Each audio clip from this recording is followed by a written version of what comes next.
Doctor plus viewers அனைவருக்கும் வணக்கம். நான் டாக்டர் நித்யா, சித்தா பிசிஷியன். இடுப்பை சுத்தி இருக்கக்கூடிய தசை, அதாவது ஒரு சிலருக்கு வெயிட் கெயின் ஆயிட்டே இருக்கும். இதுல ஊளை சதை அதிகமா இருக்கு அப்படின்ற ஒரு பிரச்சனை இருக்கும். ஊளை சதை அதிகமா இருந்தா என்னென்ன பண்ணலாம்? ஸோ ஜென்ரலா பார்க்கும்பொழுது இடுப்பை சுத்தி ஒரு டயர் மாதிரி வருதுன்னா நிறைய நமக்கு உடல் நலத்தில் ஒரு பெரிய உபாதைகளோ ஒரு நோயோ வருவதற்கான வாய்ப்புகள் இருக்கு. அப்போ முக்கியமாக இது வந்து பெண்கள் நிறைய பேர் ஃபேஸ் பண்ற ஒரு பிரச்சனைன்னு சொல்லலாம். இப்போ நார்மலா இருந்தேன், ஆஃப்டர் சைல்ட் பர்த்துக்கு அப்புறம் எனக்கு இடுப்பை சுத்தி தசை வந்து போட்டுடுச்சு, ரொம்ப வெயிட் கெயின் ஆன மாதிரி நான் ஃபீல் பண்றேன் அப்படின்னு சொல்லுவாங்க. இப்போ உட்கார்ந்தோம்னா தனியா நம்ம ட்ரெஸ் போட்டிருக்கிறோம்னா தனியா ஒரு மடிப்பு மாதிரி தெரியும் வயிறு. ஸோ அடி வயிற்று பகுதியில ஒரு தனியா ஒரு மடிப்பு மாதிரி தெரிய ஆரம்பிச்சிடும். அதே மாதிரி சைட்ல வேஸ்ட்ல வந்து பார்த்தோம்னா இடுப்பு பகுதியில சைட்லயும் வந்து ஒரு பெரிய ஒரு மசில் பல்ஜா நமக்கு தெரிய ஆரம்பிச்சிடும் பெண்களை பொறுத்த வரைக்கும்.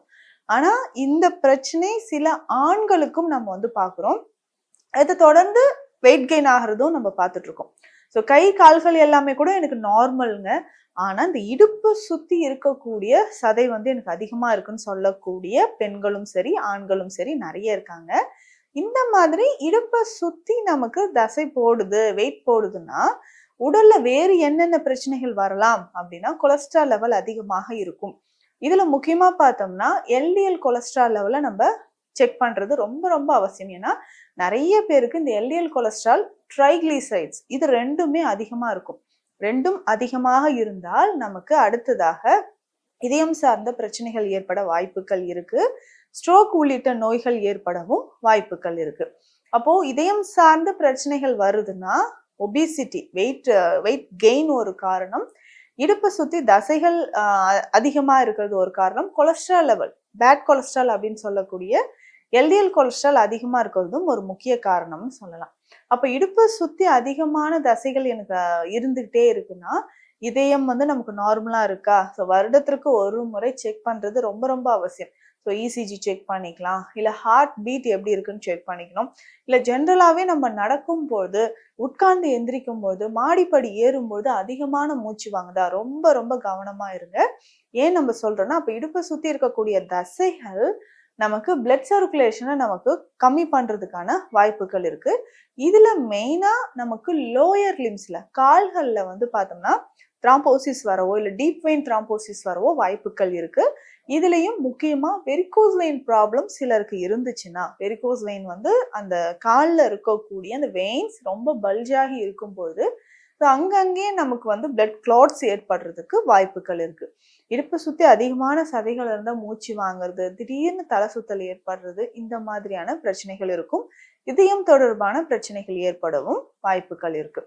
அப்போ இந்த இடுப்பை சுத்தி இருக்கக்கூடிய தசைகள் குறையறதுக்கு என்ன பண்ணோம்னா வேற வழியே இல்லை. ஃபர்ஸ்ட் நம்ம எக்ஸசைஸ் அப்படின்றது ரொம்ப ரொம்ப முக்கியம். உடற்பயிற்சி, ஜிம்முக்கு போய் தான் ஒர்க் அவுட்ஸ் பண்ணணும்னு கிடையாது. ரொம்ப எளிய உடற்பயிற்சிகளை நம்ம வந்து செலக்ட் பண்ணி நம்ம ஃபாலோ பண்ணிட்டு வரலாம். அந்த மாதிரி உடற்பயிற்சி முறைகளை நம்ம ரெகுலரா எடுத்துக்கும் போது நல்ல ஒரு பலன் நமக்கு கிடைக்கும்னு சொல்லலாம். ஒரு நாளைக்கு 1 மணி நேரமாவது நம்ம ஒர்க் அவுட்ஸ் பண்ணணும். இதுல யோகா பயிற்சிகள், வாக்கிங் ரொம்ப ரொம்ப இம்பார்ட்டன்ட் அப்படின்னு சொல்லலாம். இதுக்கப்புறம் சின்ன சின்ன எக்ஸசைஸ் அது வந்து பண்ணிக்கலாம். ஸோ இதுல இந்த மாதிரி எக்ஸசைஸ் நம்ம பண்ணும்போது இடுப்பை சுற்றி இருக்கக்கூடிய தசைகள், அதாவது இடுப்பு தசைகளை வந்து நல்லா ஸ்ட்ரெச் பண்ற மாதிரி எக்ஸசைஸ் பண்ணும்போது இருக்கக்கூடிய ஃபேட் ரொம்ப நிறைய பேருக்கு என்னன்னா ரொம்ப லூஸ் டிஷ்யூவா இருக்கும், தொல்லன்னு இருக்குங்க, என்ன பண்ணி இதை ரெடியூஸ் பண்றதுன்னே தெரியலன்னு ஃபீல் பண்ணுவீங்க. அந்த மாதிரி இருந்தா எக்ஸசைஸ் ரொம்ப ரொம்ப இம்பார்ட்டன்ட். இதுல நம்ம டயட்ல ஃபாலோ பண்ண வேண்டிய விஷயங்கள், டயட்டோட சேர்த்து சில ஹெர்ப்ஸும் நான் சொல்றேன், மூலிகைகளும் சொல்றேன், அதையும் நம்ம எடுத்துக்கலாம். டயட்ல நம்ம ஃபாலோ பண்ணக்கூடிய விஷயங்கள் என்னன்னா பைனாப்பிள் ரொம்ப இம்பார்ட்டன்ட், அதுக்கப்புறம் ஆரஞ்சு ரொம்ப இம்பார்ட்டன்ட், எலுமிச்சை, இது மூணில் ஏதாவது ஒன்று தினமும் நம்ம சாப்பிடணும். இப்போ பைனாப்பிள் அப்படின்னு இதை பொறுத்த வரைக்கும் வாரத்தில் 3 முறையாவது நிச்சயமாக அன்னாச்சி பழம் நம்ம சாப்பிடணும். அதுக்கப்புறம் இந்த ஆரஞ்சு பழம் அப்படின்னு சொல்றோம் இல்லைங்களா, கமலா ஆரஞ்சோ இல்லை சாத்துக்குடி, இதை நம்ம எடுத்துக்கணும். அதுக்கப்புறம் வந்து பார்த்தோம்னா எலுமிச்சை தோலோட நம்ம எடுத்துக்கணும். அது எப்படி எடுக்கணும்னு நான் சொல்றேன். ஸோ இந்த 3 பழங்களுக்குமே இருக்கக்கூடிய ஒரு ஒற்றுமை என்னன்னா சிட்ரஸ் ஃப்ரூட்ஸ் அப்படின்னு சொல்றோம். ஸோ விட்டமின் சி நிறைந்து இருக்கக்கூடியது. அப்போ நம்ம உடல்ல இருக்கக்கூடிய இந்த எக்ஸஸா இருக்கக்கூடிய இந்த சதைகளை கரைப்பதற்கு சிட்ரிக் ஆசிட் வந்து ரொம்ப ரொம்ப இம்பார்ட்டன்ட் இல்லையா? மெயினா இந்த மாதிரி ஒபீஸா இருக்கக்கூடியவங்களுக்கு, தசைகள் அதிகமா இருக்கவங்களுக்கு இம்யூனிட்டி வந்து வீக்கா தான் இருக்கும். டக்குன்னு சளி பிடிச்சிக்குது, 2 நாள் ஜிம்முக்கு போனா வேர்த்துச்சு, உடனே சைனஸ் ஸ்டார்ட் ஆயிடுச்சு அப்படியே நான் விட்டுட்டேன்னு சொல்வீங்க. அதுக்கு மெயின் ரீசன் அவங்களுக்கு பாடி ஹீட்டோட சேர்த்து விட்டமின் சி வந்து குறைவா இருக்கும். பாடி ஹீட்டும் வந்து குறைவா இருக்கும். டக்குன்னு வேர்த்து உடல் சில்லுன்னு ஆறுது நம்ம நிறைய பேருக்கு பார்ப்போம். கொலஸ்ட்ரால் லெவல் அதிகமா இருந்தா இந்த சிம்டம்ஸ் இருக்கும். அது சரியாகிறதுக்கு தான் இந்த விட்டமின் சி நிறைந்த உணவுகளை நம்ம எடுக்கிறோம். இதுல மெயினா இந்த பைனாப்பிள் நம்ம சாப்பிடும்போது உடல்ல இருக்கக்கூடியது வந்து பெஸ்ட் ஃபைபர் டயட். ஃபைபர் என்ன பண்ணுதுன்னா அதிகமாக இருக்கக்கூடிய தேவையற்ற கொழுப்புக்களை நம்ம உடல்ல இருந்து கரைச்சி வெளியேற்றக்கூடிய ஆற்றல் இதுல இருக்கு. அதை வந்து நம்ம ஃபாலோ பண்ணிக்கணும். அப்போ பைனாப்பிள் வந்து ரொம்ப ரொம்ப பெஸ்ட். இதுல முக்கியமா ஒரு ஹெல்த்தியான ஒரு டிப்ஸ் சொல்றேன்.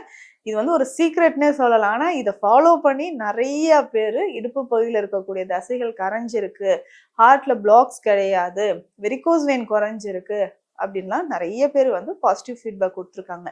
இப்போ நான் சொன்னேன் இல்லைங்களா, எலுமிச்சை பழம் இல்லைன்னா அன்னாச்சி பழம் ரெண்டுல ஏதாவது ஒன்று எடுத்துக்கோங்க. பைனாப்பிள் அப்படின்னா 2 ஸ்லைசஸ் எடுத்துக்கலாம். சின்ன சின்ன பீசஸா கட் பண்ணிட்டு ஒரு 1/2 லிட்டர் டு ஒரு 1 லிட்டர் தண்ணி கூட ஓகே. 1 லிட்டர் தண்ணியில 2 பீஸ் பைனாப்பிளை போட்டுட்டு பாயில் பண்ணணும். இதுல ஒரு சின்ன துண்டு லவங்கப்பட்டை, 3-4 கிராம்பு இதுல போட்டுடணும். இது நம்ம 1 லிட்டர் தண்ணி விட்டுருக்கோம்னா இது வந்து ஒரு 1/2 லிட்டரோ இல்ல 700 ml நல்லா குறைஞ்சி வரணும். அந்த அளவுக்கு நல்லா பாயில் பண்ணிடணும். பாயில் பண்ணதுக்கு அப்புறம் ஃபில்டர் பண்ணிக்கலாம். ஒரு நாளைக்கு 3 வேளை இந்த தண்ணீரை குடிக்கலாம். எவ்வளோக்கு எவ்வளோ குடிக்கணும்னா 100 ml கூட குடிச்சிக்கலாம். அப்போ ஒரு நாளைக்கு 3 வேளை ஏதாவது ஒரு டைம்ல, ஸோ சாப்பாடுக்கு முன்னாடி பின்னாடி அப்படி கிடையாது. உங்களுக்கு எப்போ டைம் இருக்கோ அந்த மாதிரி டைம்ல உங்களுக்கு இருக்கக்கூடிய டைம்ல 100 ml ஒரு நாளைக்கு 3 வேளை குடிச்சிக்கலாம். இப்படி வாரம் 2 அல்லது 3 முறை, டெய்லி குடிக்கணும்னு கிடையாது, 2 அல்லது 3 முறை இந்த பைனாப்பிளை வந்து நான் சொன்ன மாதிரி கொஞ்சமா ஒரு 3-4 கிராம்பு, ஒரு சின்ன துண்டு லவங்கப்பட்டை சேர்த்து நல்லா பாயில் பண்ணிக்கணும். இந்த தண்ணியை ஃபில்டர் பண்ணி 100 ml வாரத்திற்கு 2-3 நாட்கள் குடிக்கலாம். இல்ல பைனாப்பிள் கிடையாதுன்னா ரொம்ப சிம்பிளா லெமன் போதும். ஒரே ஒரு எலுமிச்சை பழம் எடுக்கிறோம், அதை வந்து 4ஆ கட் பண்ணி போட்டுக்கோங்க. அதை விதைகளோட சேர்த்தே தண்ணியில போட்டுக்கோங்க. போட்டுட்டு இதுலயுமே வந்து கிராம்பு, ஒரு சின்ன துண்டு லவங்கப்பட்டை அதே மாதிரி நல்லா பாயில் பண்ணி ஃபில்டர் பண்ணிட்டு இந்த தண்ணியை நம்ம குடிச்சிட்டு வரலாம். ஸோ இந்த மாதிரி குடிக்கும் பொழுது உடல்ல இருக்கக்கூடிய தேவையற்ற கொழுப்புகள் கரைந்து வெளியேறும். இடுப்பு பகுதியில் இருக்கக்கூடிய தசைகள் வெளியேற ஆரம்பிக்கும். இதற்கு அடுத்தது வந்து பார்த்தோம்னா அஷ்டவர்க சூரணம் அப்படின்ற ஒரு மெடிசன் இருக்கு. இந்த அஷ்டவர்க சூர்ணம் எதுக்குன்னா நம்ம பாடியில இருக்கக்கூடிய தேவையற்ற கழிவுகளை வெளியேற்றும். பேர்லயே இருக்கு பாருங்க, 8 வகையான மூலிகைகள் இதுல வந்து சேர்ந்திருக்கு. 8 வகையான மூலிகையுமே வந்து பார்த்தோம்னா ஆன்டி கொலஸ்ட்ரால் ப்ராப்பர்ட்டி இருக்கு. நம்ம உடல்ல இருக்கக்கூடிய தேவையற்ற கழிவுகளை வெளியேற்றக்கூடிய மிக சிறந்த ஒரு மருந்து தான் அஷ்டவர்க சூர்ணம். ஸோ மென்ஸ்ட்ரல் கிராம்ப்ஸ் வந்து நிறைய பெண்களுக்கு ஏற்படும். காஃப் மசில்ஸ்ல கிராம்ப்ஸ் இருந்தாலோ, வெரிகோஸ் வெயின் இருந்தாலோ, இடுப்பு பகுதியில் இருக்கக்கூடிய தசைகளை கரைப்பதற்கும் நமக்கு இது தேவைப்படுது. அப்ப இந்த அஷ்டவர்க சூரணம் மோர்ல கலந்து ஒரு நாளைக்கு 2 வேளை உணவுக்கு முன் ஒரு 10 நிமிடத்துக்கு முன்னாடி சாப்பிடணும். இதுல முக்கியமாக பார்த்தோம்னா மிளகு, சீரகம், சோம்பு, திப்பிலி மூலம், அதிமதுரம், இந்துப்பு, பெருங்காயம், இத்தனை மூலிகைகள் சேர்ந்திருக்கு. பேசிக்கா அதை வீட்டிலேயே கூட நம்ம ரெடி பண்ணிக்கலாம். இப்ப நான் சொன்ன எல்லா மூலிகைகளும் சம அளவு எடுத்து இதை நம்ம செஞ்சு சாப்பிடும்பொழுது உடலில் இருக்கக்கூடிய தேவையற்ற கொழுப்புகள் கரையும். முக்கியமாக இதய தசைகள் வந்து பலம் பெறும் அப்படின்னு சொல்லலாம். இதுல இன்னொரு பெனிஃபிட் என்னன்னா, இப்ப நான் சொன்ன எல்லா குறிப்புகளும் பிளட் பிரஷர் இருக்கிற நபர்களும் ஃபாலோ பண்ணலாம். பிபி குறையவே இல்லைன்னு கவலைப்படுறீங்களா, இந்த டயட்டை வந்து நீங்க ஃபாலோ பண்ணாலே போதும். நம்ம பாடியில இருக்கக்கூடிய அதிகப்படியான கொழுப்பு வந்து வெளியேறும். முக்கியமாக ஜீவ அமிர்த கஷாயம் அப்படின்னு ஒரு மருந்து இருக்கு. இந்த மெடிசனை வந்து நம்ம ஃபாலோ பண்ணும்போது இது எப்படி எடுக்கணும் அப்படின்னா, நல்ல சூடா இருக்கக்கூடிய தண்ணீர்ல இந்த கஷாயம் மருந்த 20 ml அளவுக்கு கலந்து ஒரு நாளைக்கு 2 வேளை குடிக்கணும். ஜீவ அமிர்த கஷாயம் அப்படின்னு சொல்றது நம்ம உடலுக்கு, நம்ம ஜீவனுக்கு ரொம்ப ரொம்ப முக்கியமான ஒரு மருந்து சித்த மருத்துவத்துல கொடுத்துட்டு இருக்கோம். ஸோ இதை வந்து நம்ம ஃபாலோ பண்ணும்போது வெந்நீர்ல கலந்து குடிக்கும்போது இதயம் சார்ந்த பிரச்சனைகளோ இல்ல நமக்கு கொலஸ்ட்ரால் லெவல் அதிகமா இருக்கிறதுனால ரத்த நாளங்களில் ஏற்படக்கூடிய அடைப்பு சரியாகிறதுக்கும் நமக்கு இது வந்து ரொம்ப பெஸ்ட்டா இருக்கும்னு சொல்லலாம். ஏன்னா நிறைய பேர் இதனால வந்து டிப்ரெஷனுக்கு உள்ளாகுறீங்க. மன அழுத்தம் இருக்கு. என்னால வெளியில போக முடியல. பாடி ஷேமிங் பண்றாங்க. ட்ரெஸ் வந்து வியர் பண்ண முடியல. இடுப்புக்கு கீழ வந்து பார்த்தோம்னா, அவ்ளோ தசைகள் இருக்கு. கொஞ்சம் உட்கார்ந்தாவே அப்படியே ஒரு தொப்பையா தெரியுது. இதனால நின்னுகிட்டே இருக்கிறேன் வெளியில எங்கனா போனா. இந்த மாதிரியான நெறைய அசௌகரியங்கள வந்து ஃபேஸ் பண்ணிட்டு இருந்தீங்கன்னா, ரொம்ப ஹெல்த்தியான முறையில இந்த வழிமுறைகள ஃபாலோ பண்ணுங்க. இடுப்பை சுத்தி இருக்கக்கூடிய தசைகள் குறைந்து, இதயத்தோட ஆரோக்கியமும் மேம்படும். மீண்டும் அடுத்த பதிவில் சந்திக்கலாம். நன்றி.